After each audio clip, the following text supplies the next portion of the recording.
Welcome to traditional Telugu vlogs. ఈ రోజు వ్లాగ్లో వచ్చేసి మీకు ఎండు రొయ్యలు చింత చిగురు కర్రీ అండి. చాలా టేస్టీ ఉంటుంది. ఇప్పుడు ఇది మనం ప్రిపేర్ చేసుకోవాలంటే ఇక్కడ మనం చూస్తున్నాం కదా, ఆనియన్స్, పచ్చిమిర్చి, ఎండుమిర్చి, జీలకర్ర, దంచి పెట్టుకున్న వెల్లుల్లి, అలాగే చింత చిగురు. ఇప్పుడు ఎండు రొయ్యల్ని బాగా క్లీన్ చేసుకోవాలి. ఇప్పుడు వాటర్ యాడ్ చేసుకుని మనం వీటిని బాగా క్లీన్ చేసుకోవాలి. ఇప్పుడు మనకి చింత చిగురు ఉంది కదండి, చింత చిగురుని ఈ విధంగా నలుపుతూ ఉంటే కనుక మీకు కర్రీలో వేసుకోవడానికి చింత చిగురు అనేది రెడీ అవుతుంది అన్నమాట. మీరు ఫస్ట్ టైం ఈ వీడియోని చూస్తే కనుక డెఫినెట్గా ఈ కర్రీని ట్రై చేయండి. చాలా టేస్టీ అయితే ఉంటుందండి. ఇప్పుడు ఒక వెజల్ తీసుకుని ఇందులో 3 టేబుల్ స్పూన్ నుంచి 4 టేబుల్ స్పూన్ ఆయిల్ అయితే యాడ్ చేసుకుంటున్నాము. మనకి ఆయిల్ అనేది హీట్ అయిన తర్వాత తాలింపు అయితే యాడ్ చేసుకోవాలి. పచ్చిమిర్చి, ఎండుమిర్చి, కరివేపాకు, దంచి పెట్టుకున్న వెల్లుల్లి, ఇవన్నీ కూడా మనకి వేగాలండి.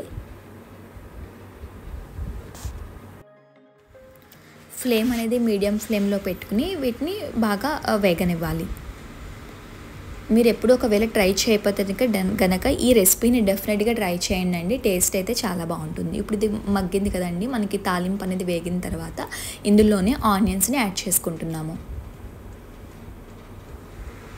ఆనియన్స్ యాడ్ చేసుకున్న తర్వాత కలుపుకోవాలి. ఆనియన్స్ యాడ్ చేసుకున్న 1 మినిట్కి మనము ముందుగా క్లీన్ చేసి పెట్టుకున్న ఎండు రొయ్యల్ని యాడ్ చేసుకుంటున్నాం.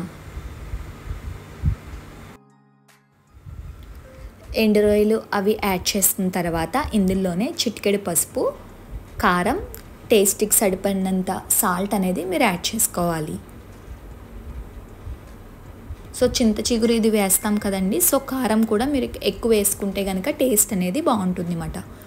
సో మీరు ఒకవేళ స్పైసీ తక్కువ అంటే మీరు 1 టేబుల్ స్పూన్ కారం వేసుకుంటే సరిపోతుంది. సో వీటిని బాగా కలుపుకోవాలి. సో ఉల్లిపాయ ముక్కలు అనేది బాగా మగ్గాలండి. సో ఎప్పుడైతే మనకి ఉల్లిపాయ ముక్కలు బాగా మగ్గుతాయో అప్పుడు ఇందులోనే మనము చింత చిగురుని యాడ్ చేసుకుంటున్నాము. చింత చిగురు చూసారు కదా, సో ఈ చింత చిగురుని ఉల్లిపాయలు మగ్గిన తర్వాత చింత చిగురుని యాడ్ చేయాలి.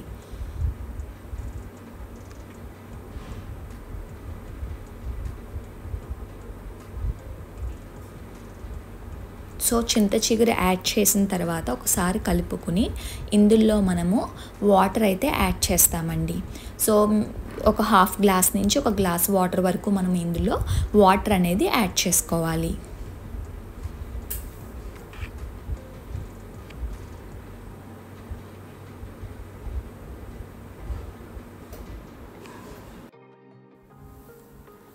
హాఫ్ గ్లాస్ నుంచి 1 గ్లాస్ వాటర్ యాడ్ చేసిన తర్వాత దీన్ని బాగా మగ్గనివ్వాలండి.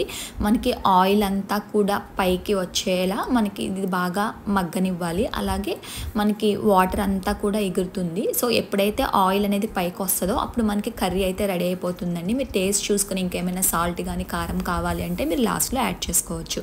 చూసారు కదా, సో వాటర్ అంతా కూడా తగ్గింది. సో ఇప్పుడు ఇంకొక 1 మినిట్ 2 మినిట్స్ ఉంటే కనుక మనకి కర్రీ అనేది రెడీ అయిపోతుందండి. సో ఇప్పుడు మనం ఫ్లేమ్ ఆఫ్ చేసుకుంటే టేస్టీ చింత చిగురు ఎండు రొయ్యల కర్రీ అయితే రెడీ అవుతుంది. మీరు డెఫినెట్గా ట్రై చేయండి. మా ఛానల్ని ఫస్ట్ టైం చూస్తున్నట్లయితే సబ్స్క్రైబ్ చేయడం మర్చిపోకండి.